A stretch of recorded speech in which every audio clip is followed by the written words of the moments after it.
안녕하세요. 오늘의 시네마 브런치 메뉴 막바로 소개해드리겠습니다. 할 얘기가 좀 많아서요. 네, 아마 타이틀이 좀 생소하게 느껴지시는 분들이 많으실 것 같아요. 왜냐하면은 한국에서 개봉을 안 했죠. 개봉 안 하고 2021년도 OTT 디즈니 플러스에서 이제 오픈했던 영화 타미페이의 눈입니다. 영화를 보는 내내 어쩌면 참 현대 기독교인들이 꼭 봐야 할 영화라는 생각도 들었고요. 70년대 미국 TV 방송 프로그램 전도사로서 막강한 영향력과 인기를 누렸던 짐과 타미 부부의 부패와 타락에 관한 일대기인데 글쎄요, 저는 우리나라 기독교 방송 프로그램과는 좀 상당히 갭이 있어서 미국에 저런 스타일의 기독교 방송 프로그램이 있었구나, 이게 엄청난 인기를 누렸던 시절이 있었구나 싶더라고요. 어떻게 보셨어요? 이게 뭐 이제 텔레비전 에반젤리즘이라고 해서 우리가 이제 테크놀로지의 발전이 결국 방송으로 이어지고 그냥 개별 강대상에서 전해지는 설교는 그 내교회의 그 교인들을 상대로만 이루어지는 거잖아요, 말씀이. 네네. 근데 이제 매스로, 즉 어마어마한 그 사이즈로 미국 전역에 혹은 전 세계로 이게 이제 복음을 전할 수가 있잖아요. 그래서 이것이 70년대 들어서면서 그리고 80년대 완전히 지금 이 영화에 등장하는 태미 베이커와 짐 베이커와 같은 인물들 통해서 정말 꽃을 피웠거든요. 근데 이제 이 영화는 사실은 텔레비전 에반젤리즘에 대한 어떻게 보면 굉장히 좀 흑역사, 그 어두운 면, 그들이 전했던 복음이 과연 올바른 것이냐, 이것을 좀 다시 한번 성찰하게 만드는 그런 영화인데, 저는 아니 영화 제목을 사실 이게 타미일 수가 없어. 발음이 태미거든. 태미 여자 이름이니까. 근데 이 타미가 발음이 잘 안 나와. 그래서 이걸 처음에 누가 영어 잘한다고 자랑하시는 그게 거죠? 아니고 누구든 이 영화를 그 수입하실 때 최소한 제목을 좀 이렇게 발음이 타미일 수가 없어 전혀. 그래서 이걸 태미로 저 원고를 했어야지. 계속 타미로 원고를 그러니까 태미로 해야 되나? 타미로 했다 하는 거 알겠습니다. 여러분들께서 이해해 주시면 좋겠습니다. 작품 뒷담화 어떻게 볼까요? 네, 감독은 별로 중요할 것 같지 않고요. 배우, 왜냐면 이 영화가 알려진 게 이제 극중 제시카 체스테인, 채미, 발음 괜찮습니까? 채미 역할에 태미 역할에 그렇게 안 불러도 돼. 태미. 그렇죠. 태미 역할에 제시카 차스테인 2022년 아카데미 여우 주연상을 받았죠. 사실 저는 배우로서 영화를 보면서 너무 놀랐어요. 다른 걸 사실 영화 스토리에 집중하기보다는 이 여배우의 연기가 계속 너무 두드러져가지고, 왜냐하면 실제 인물이 어떻게 말하고 행동하는지 모르잖아요. 모르는 인물이니까. 근데 이 배우가 연기하고 있는 연기가 자기 자신을 완전히 벗어버린 연기더라고요. 캐릭터만 남아있는 연기. 보통 연기를 할 때는 둘을 섞거나 아니면 자기로서 그냥 이 인물을 입거나 이런데, 그쵸. 이렇게 자기를 완전히 다 벗고 캐릭터로만 연기를 하는 연기는 정말 오랜만에 봤고, 이 연기가 보통 난이도가 아니거든요. 그럼요. 예, 저도 이제 무대 위에서만 연극할 때만 해본 연기인데 뭐 잘 되지도 않았지만 뒷얘기를 찾아보니까 저는 사실 우리 추상미 씨가 감독으로서 지금 그 새로운 길을 개척해서 가고 있지만, 저는 여배우 중에 이렇게 훌륭하게 연기하는 여배우는 정말 손가락에 꼽는다고 생각해요. 오늘 명절인가요? 감사해요. 더 많이 칭찬해 하셔야 주셔서. 되고, 만약에 한국의 태미 페이 같은 일을 한다면 추상미 감독이 이걸 했으면 진짜 잘했을 것 같아. 전 그거 못할 것 같습니다. 왜냐면 뒷얘기를 보니까 이 앞면에 이 양쪽 턱이 볼록해지는 그걸 그렇죠. 붙이고 턱이 돌출된 특수 분장을 달고 연기를 해서 너무 깝깝할 것 같아요, 이거는. 그리고 진짜 웃음이나 말투 뭐 이런 거를 실제 인물의 자료가 많았겠죠. 그 인물을 뭐 밤새 보고 카피를 했겠죠. 그렇죠. 그래서 그 인물과 똑같이 말하고 행동하는 연기를 했습니다. 근데 저는 사실 굉장히 익숙한 얘기거든요. 네. 왜냐하면 제가 대학을 다닐 적에 이들이 어마어마한 스타였어요. 미국에 있을 때? 그렇죠.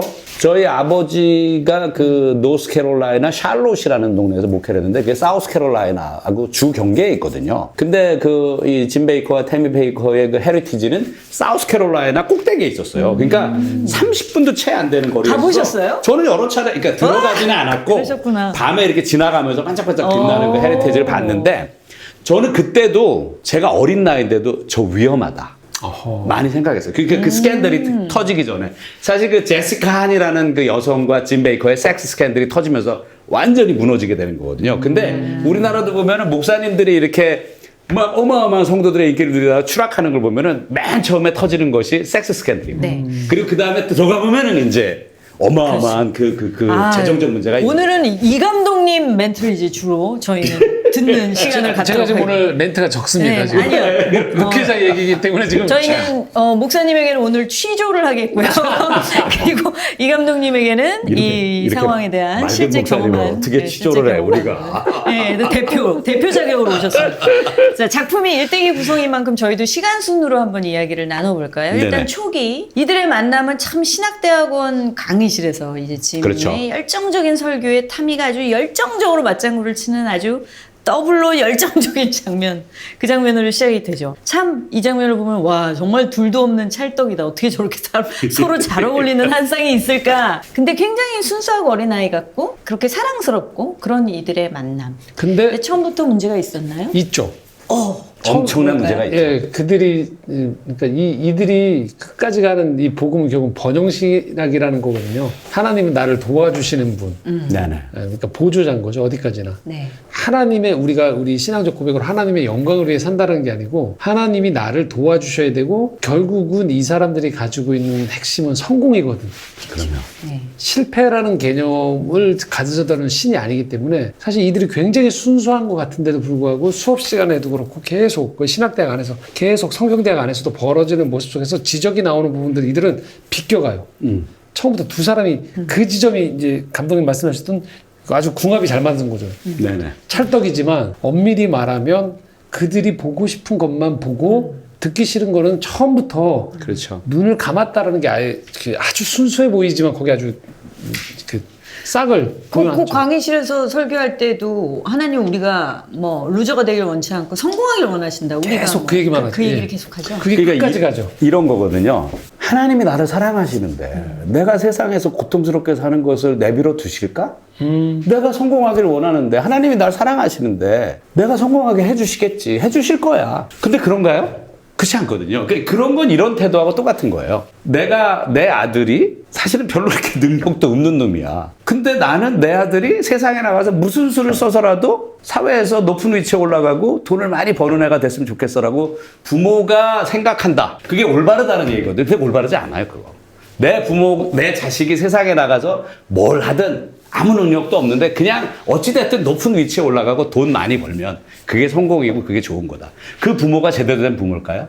하물며 인간도 부모가 취하는 태도가 그것이 올바르지 않을 텐데 하나님이 우리에게 야, 너 사랑하니까 너 무조건 잘 되게 내가 해줄게. 너 그냥 다른 애들 다 물리치고 너 꼭대기에 올라가게 내가 해줄게. 맞아요. 이게 올바르다는 거예요. 이게 신앙적으로 올바를 수가 없죠. 그거는 만약에 나와 우리 추상미 감독이 같은 자리에 있는데 우리가 원하는 게 하나가 있어요. 그러면 제가 얻고 우리 추상미 감독이 못 얻으면 그분은 저의 하나님이고 추상미 감독이 그 하나님을 얼마나 사랑하든지 상관없이 그분은 추상미 감독의 하나님이 될 수 없는 거예요. 이 논리거든요. 제 얘기가 틀린가요? 네, 맞습니다. 맞고요. 문제가 큰 거죠. 그러니까. 그리고 번영신학의 가장 큰 문제는 이들이 굉장히 믿음이 좋아 보이잖아요. 네. 근데 엄밀히 말하면 믿음이 없는 거죠. 네네. 어떤 믿음이 없는 거냐면 이 땅이 전부라고 생각하는 믿음인 거죠. 이 땅 너머에 영원에 대한 믿음이 전혀 없는 거죠. 그러니까 이 땅에서 다 누려야 돼. 왜 성경에 보면 이 천국에 대한 그림을 보여주면서 여러 가지 비전이나 위로와 소망이 있다고 얘기하는 건 여기가 전부가 아니니까 혹시 여기라서 억울한 일을 당하더라도 어떤 일들이 있더라도 아버지인 내가 너희들을 책임지겠다라는 것들이 이 땅과 이 땅 너머의 것의 전체 큰 그림을 가지고 하나님 말씀하시는 거거든요. 근데 영생의 관점에서 그렇죠. 영생이죠. 근데 번영신학은 없는 거야. 네가 여기가 끝이야. 그러니까 이게 여기서 다 해야 되는 거예요. 여기서 모든 게 다 끝장이 나야 되고 하나님은 그러니까 반드시 살아계시면 감독님 말씀하셨던 것처럼 나를 망하게 할 수 없다라는 귀결로 그냥 너무 자연스럽게 가기 그렇죠. 때문에 믿음이 있는 것 같지만 사실 믿음이 없는 거예요. 아 그리고 사실 저는 영화 보면서 그 긍정의 힘의 저자인 네, 조엘 오스틴. 오스틴 목사님 설교한 부분을 제가 유튜브로 본 적이 있는데 어떤 설교를 듣고 충격받았냐면 하나님은 항상 내가 주차장에서 주차할 때 차들이 막 밀려 있고 꽉 차 있는데 꼭 내가 들어서면 자리를 하나 내주신다 나를 위해. 네. 그러니까 그 얘기 전 너무 하나님을 그렇게 유치하게 만들고 그 불경을 어떻게 감당하려고 하죠? 긍정의 힘이나 조엘 올슨 목사님도 사실은 교회에서 네, 많이 이제 네. 밝혀졌죠. 그런데 반면에 저는 팀 켈러 목사님의 책들을 읽으면서 네. 내가 만든 신이나 뭐 탕보 하나님 이런 책들을 읽으면서 우리 안에 도사리고 있는 이 자기 숭배, 자아 숭배 숭배까지 표현하기는 뭐해도 그냥 자기 사랑, 이 뿌리가 하도 깊어서 사실은 이 부분은 좀 겉으로 보이잖아요, 어떻게 보면. 근데 다른 사람의 눈에 지극히 거룩하게 비춰지고 하나님만 사랑하는 것처럼 보이는 사람들도 조차도 이게 분별이 쉽지 않고, 정말 십자가 안에서 자기가 완전히 죽지 않았다면 나도 모르게 이 신앙을, 하나님을 이용하게 될 수 있다는 경고를 그분이 책에서 많이 하시는데, 저도 한때 그래서 저 자신을 굉장히 많이 돌아보게 된 적이 있거든요. 정확히 늘 이 영화에서는 신앙을 이용하는 장면들이 계속 나오는 거예요. 계속 나오고.